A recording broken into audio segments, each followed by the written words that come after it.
Salam alaikum. Donc, toujours dans le cadre du module projet personnel et professionnel destiné aux étudiants de deuxième année génie de l'eau et génie des procédés, et toujours dans le cadre de la thématique découverte des intérêts professionnels, qui est une partie essentielle de notre parcours de l'élaboration d'un projet personnel professionnel. Donc, c'est cette étape.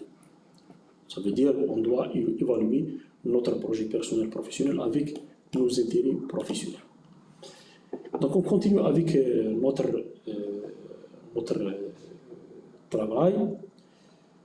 Après avoir réalisé l'application numéro 2, donc c'est la réalisation de ce schéma et ce travail.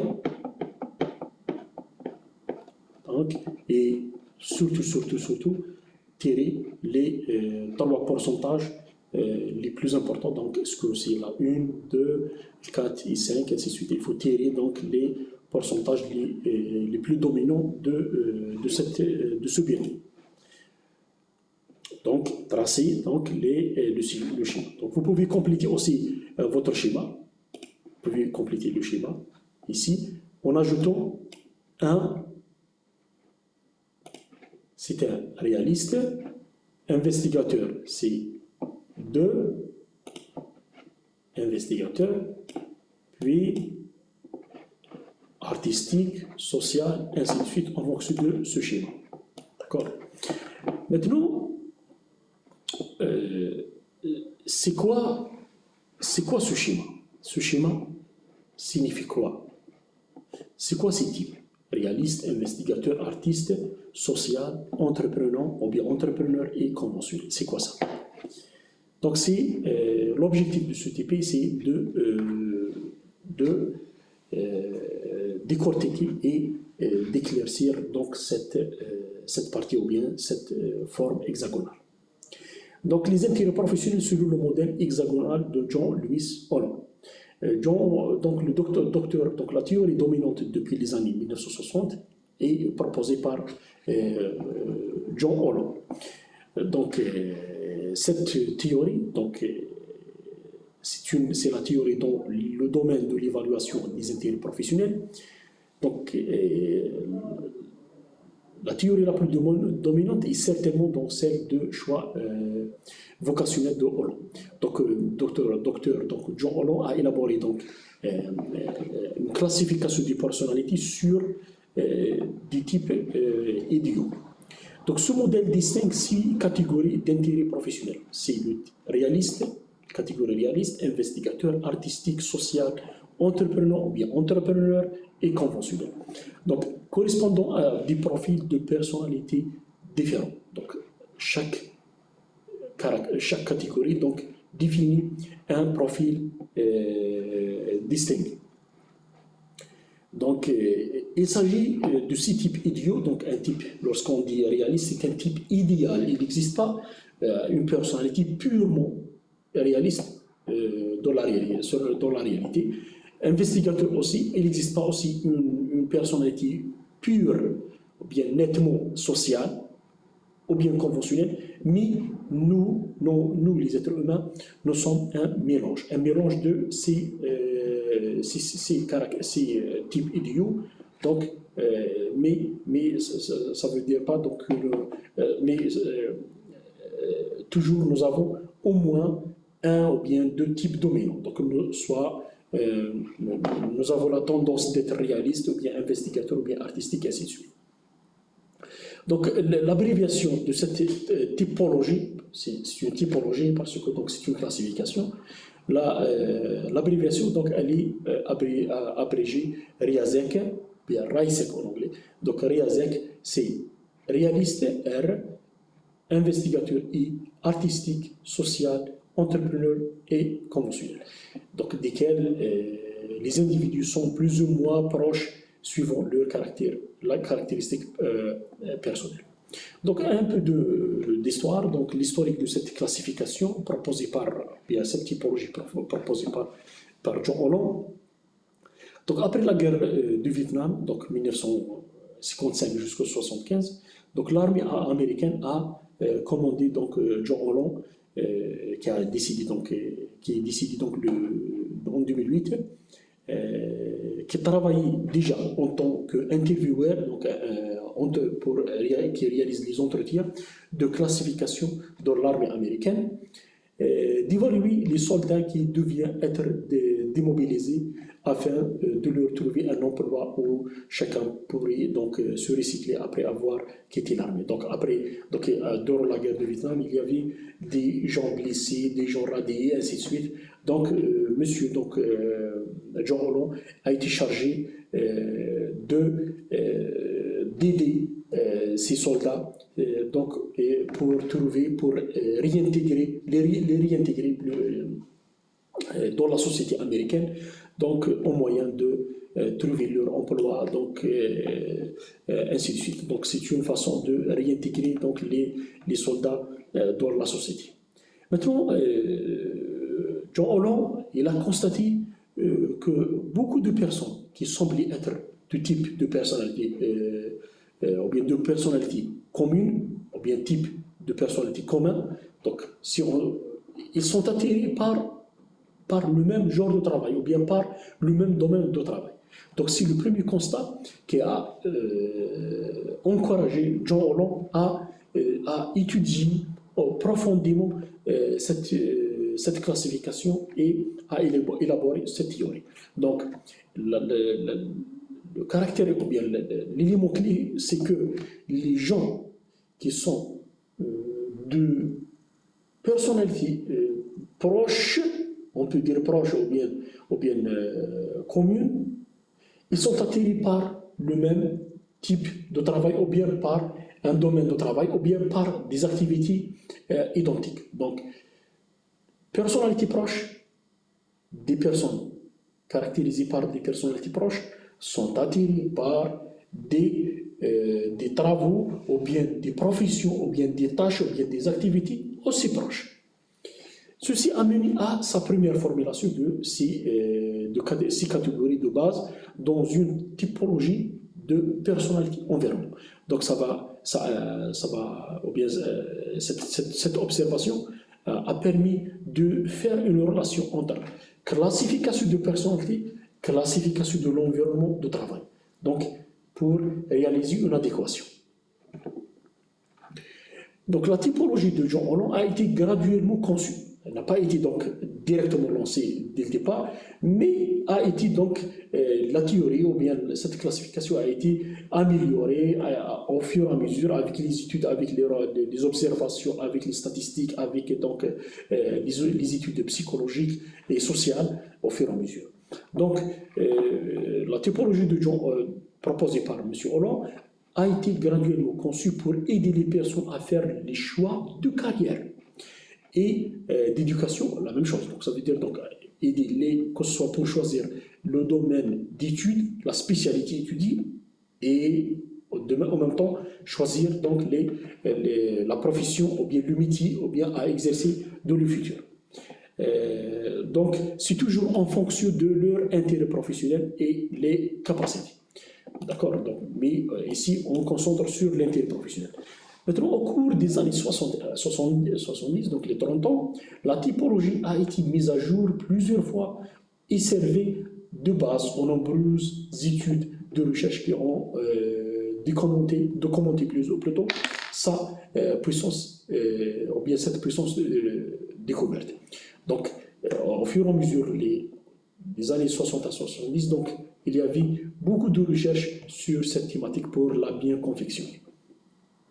En 1995, M. Holland a reçu donc une récompense de la prestigieuse Association américaine de psychologie, American Psychology Association, pour sa contribution à la théorie des carrières. La théorie des carrières, pourquoi on dit la théorie des carrières? Parce que c'est une théorie qui traite la relation entre spécialité et carrière de travail. Les 6 dimensions indiquées ne sont pas donc indépendantes. Donc, M. Holland a proposé donc 6 types de personnalités idéaux, ça veut dire donc une personne idéale qui n'existe pas en réalité donc sur le terrain, une personnalité soi-disant réaliste, pure, il n'existe pas, mais il existe un mélange. Mais cette classification donc, a aidé beaucoup donc, les théoriciens à résoudre donc, la question personnalité, milieu de travail préféré. Donc les six dimensions indiquées ne sont pas indépendantes, mais elles peuvent donner lieu à une représentation spatiale suivant une structure circulaire qui montre les similitudes psychologiques entre les différents types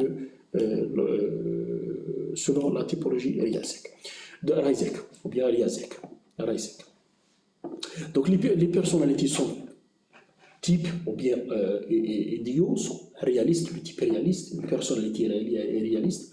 Donc ici, elle préfère les tâches manuelles, soi-disant. Investigateur, c'est une personnalité qui préfère les tâches qui demandent la réflexion, ainsi de suite.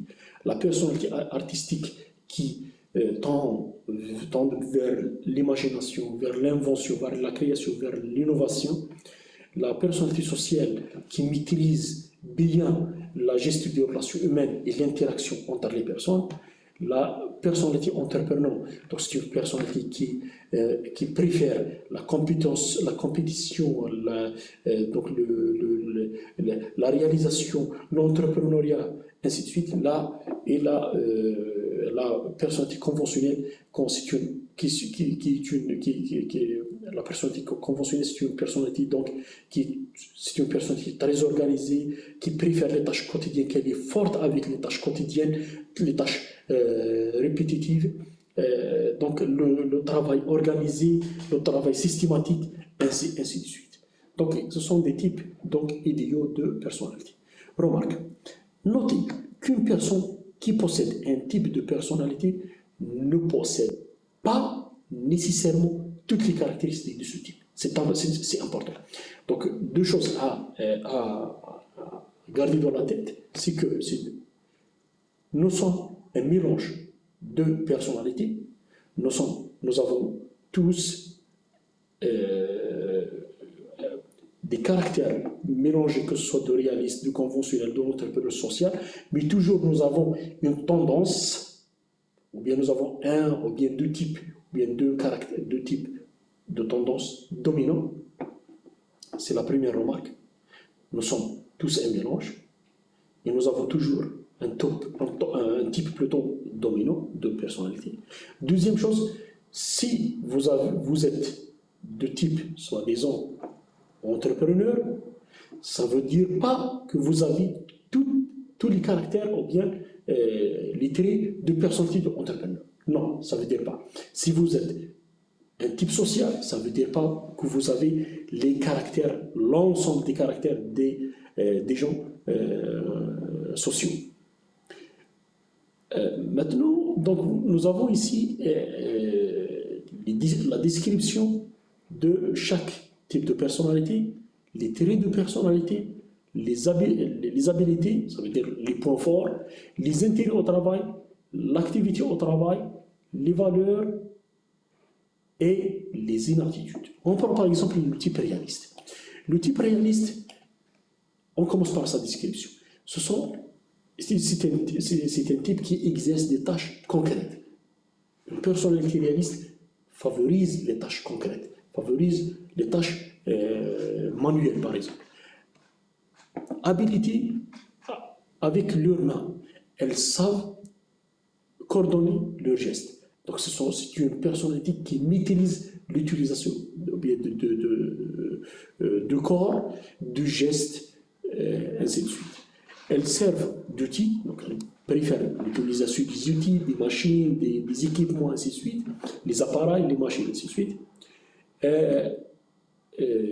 Ils ont le sens, donc les gens de ce type, ils ont le sens de mécanique et de précision, donc ils ont la capacité, donc il y a un caractère qui leur donne une capacité de compréhension des systèmes mécanisés, des systèmes mécaniques.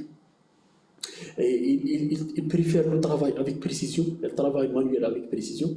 Ils exercent leur profession à l'extérieur plutôt qu'à l'intérieur. Donc, ils ne préfèrent pas les travaux, par exemple, dans les bureaux, ainsi de suite, mais ils préfèrent le travail à l'extérieur, à l'air libre, le travail dans des ateliers, dans des hangars, ainsi de suite. Leur travail demande souvent une bonne endurance physique. Ça veut dire donc les travaux exercés couramment par les types réalistes, ce sont des travaux qui demandent une capacité physique ou bien une capacité, une force physique, une endurance, ça veut dire donc une capacité de maintenir ou bien de garder l'effort pendant certaines durées, pendant quelques heures, ça veut dire donc ce type de personnalité donc peut exercer des travaux qui demandent des efforts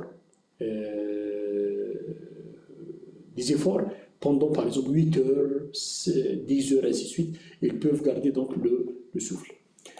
Les traits de personnalité, ce sont des gens aventuriers, donc des gens qui préfèrent ouvrir les machines, savoir comment le mécanisme fonctionne, donc et quelque chose comme ça. Ce sont des gens conformistes, ils sont des gens rigoureux, organisés, conformistes avec la réglementation, avec le mécanisme de travail, l'organisation, ainsi de suite.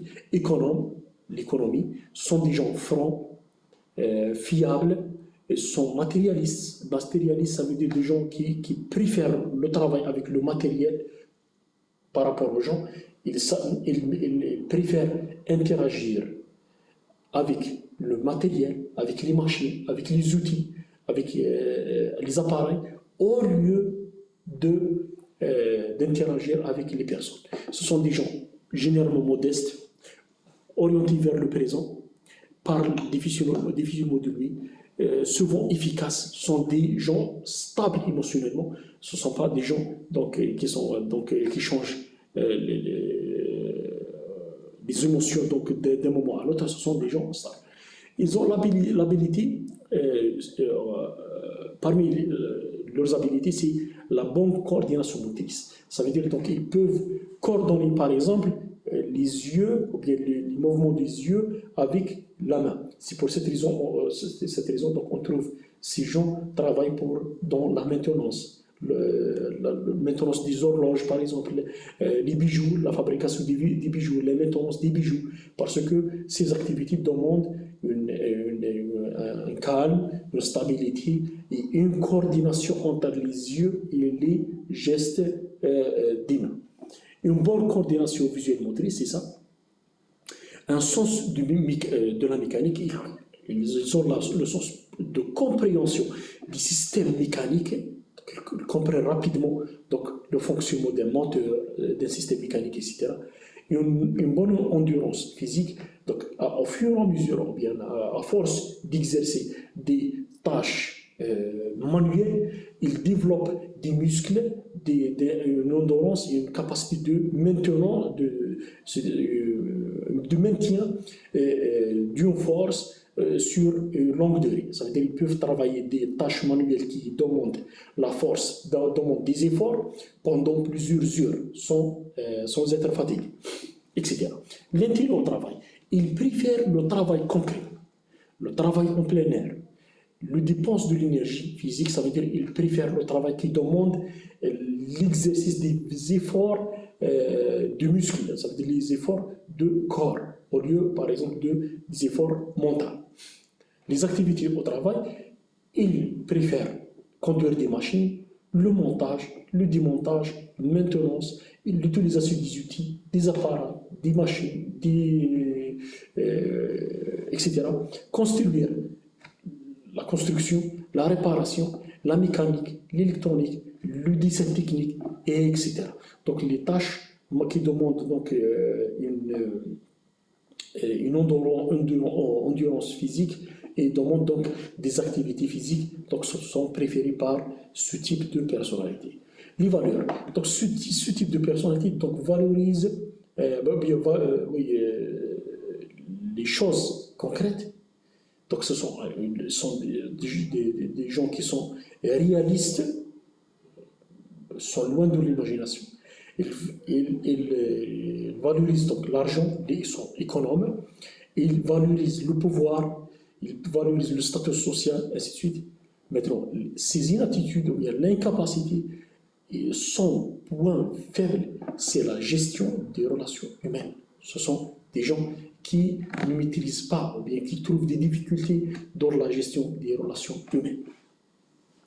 Donc la même chose pour les autres types, donc je vous laisse le temps pour lire la description, les traits de personnalité, etc. de type investigateur, l'artistique, le social, l'entrepreneur ou bien l'entrepreneur et finalement le conventionnel. À la prochaine, Inch'Allah. Merci beaucoup.